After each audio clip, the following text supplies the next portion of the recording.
अब तक महिला जनप्रतिनिधियों के स्थान पर उनके परिवारजन सरपंची करते हैं। किसी भी मीटिंग में सरपंच के प्रतिनिधि को सरपंच की कुर्सी का बैठने का अधिकार नहीं है। ग्राम पंचायत के जितने भी ग्राम विकास अधिकारी हैं या कनिष्ठ सहायक हैं, सबको पाबंद किया हुआ है। अगर कहीं भी अवहेलना होती है तो सीधी सीधी उनके खिलाफ अनुशासनात्मक कार्रवाई की जाएगी।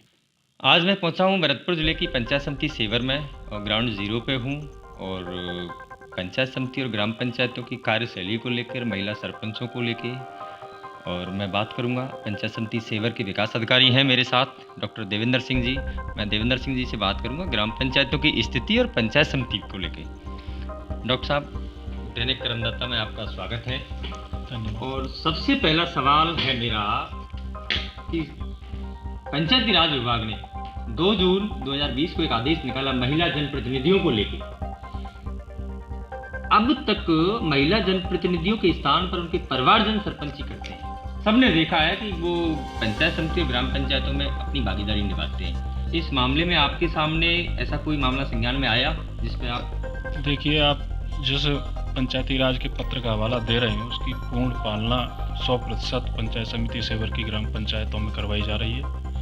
किसी भी मीटिंग में सरपंच के प्रतिनिधि को सरपंच की कुर्सी का बैठने का अधिकार नहीं है। इसके लिए हमने हमारे ग्राम पंचायत के जितने भी ग्राम विकास अधिकारी हैं या कनिष्ठ सहायक हैं, सबको पाबंद किया हुआ है। अगर कहीं भी अवहेलना होती है तो सीधी सीधी उनके खिलाफ अनुशासनात्मक कार्रवाई की जाएगी। कई बार व्हाट्सएप पे फोटो भी आते हैं, हम खुद भी फील्ड में जाके देखते हैं। तो पंचायत समिति सेवर की किसी भी ग्राम पंचायत में मुझे नहीं लगता कि इसकी कहीं अवहेलना हो। महिला सरपंचों को लेके डॉक्टर साहब कह रहे हैं कि पंचायत समिति सेवर में अभी तक ऐसा कोई मामला आया नहीं है। अगर मामला सामने आता है तो हम विभागीय नियमानुसार उसकी कार्रवाई करेंगे। और डॉक्टर साहब, मेरा दूसरा सवाल है कि जो एफएफसी और एसएफसी की जो राशि का जो यूज कर लिया गया है और उसका समायोजन की जो स्थिति है, जिला परिषद के स्तर पर उसका समायोजन कर दिया जा रहा है।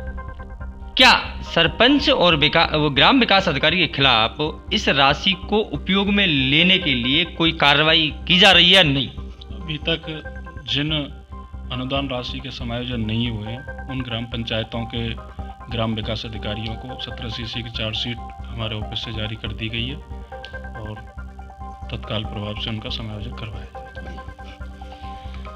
तीसरा सवाल है डॉक्टर साहब मेरा, पीएमएवाई योजना पंचायत समिति सेवर के अधीन जितनी भी ग्राम पंचायतें हैं, पीएमएवाई की क्या स्थिति है? प्रधानमंत्री आवास योजना में हम मोर देन 95% टारगेट को पूरा कर चुके हैं। हालांकि पिछले 3 या 4 महीने से कुछ बजट की व्यवस्थाएं राज्य सरकार से कम रही हैं, फिर भी पंचायत समिति सेवर में अभी कोई हमारी ऐसी पेंडेंसी नहीं है। साहब, अगला सवाल है मेरा, नरेगा में महिला मैटों की क्या स्थिति है और किस किस ग्राम पंचायतों में महिला मैट अभी नियुक्त नहीं की गई है? पंचायत समिति सेवर में जैसे ही वित्तीय वर्ष 2020-21 शुरू हुआ उसी समय हमने मैटों को लेकर एक आवेदन आमंत्रित किए और न्यूज़पेपर में विज्ञापन के माध्यम से, और उसमें सारी ग्राम पंचायतों से पुरुष और महिलाओं का अलग अलग मैट पैनल बनाया गया। उसमें आज की स्थिति में हम लगभग 45% महिलाओं को मैट के रूप में एंगेज कर रहे हैं और कोई भी मैट लगातार मस्टरोल पर काम नहीं करता, उसका रोटेशन होता है जो विभागीय नियमों के अनुसार है। तो सेवर में महिला मैटों की अच्छी स्थिति है। आप फील्ड में भी देखेंगे तो आपको महिला मैट मिलेंगे। डॉक्टर साहब, एक सबसे महत्वपूर्ण सवाल है और कोई भी आदमी उसको जानना चाहेगा। सेंसिबिलिटी इंडेक्स, ग्रामीण क्षेत्रों में एससी एसटी की बराबरी भागीदारी है। हर ग्राम पंचायत में एससी के लोग ज़्यादा हैं, बराबर है, 50-40% के आसपास है। मस्टरोल में उनकी क्या स्थिति है कि भाई उनकी भागीदारी कितनी है, उनको कितना काम दिया जा रहा है नरेगा का? ये नरेगा योजना डिमांड बेस्ड स्कीम है और इसमें प्रायतः वो लोग ज़्यादा काम करना इच्छुक रखते हैं जो खेतीहीन हैं, गरीब हैं या दलित समुदाय के हैं या जनजाति से हैं। हमारे पंचायत समिति सेवर में इस तरह का वायलेशन हम नहीं होने देते। अगर किसी भी स्तर पर ग्राम पंचायत के द्वारा कोई पक्षपात करके अगर किसी को काम नहीं दिया जाता है तो उसका आवेदन वो सीधा मेरे पास लेके आता है और हम सीधी मस्टरोल में भी जारी करते हैं। हमारे यहाँ लगभग 40 से 50% लोगों को, SC/ST के लोगों को रोजगार दिया जाए। अगला सवाल है डॉक्टर साहब, वो आपके कार्यकाल से पहले का है और मेरे मन में भी है, और मैं पूछना चाहूँगा कि 2017 के आसपास शौचालय की योजना एक शुरू हुई थी। अमूमन गाँव में देखा गया है कि जो शौचालय बनाए गए हैं, बहुत से ऐसे परिवार हैं जिनके शौचालय नहीं बने हैं, किसी दूसरे के फ़ोटो लगा दिए गए हैं और ग्राम पंचायत को ODF घोषित कर दिया गया है।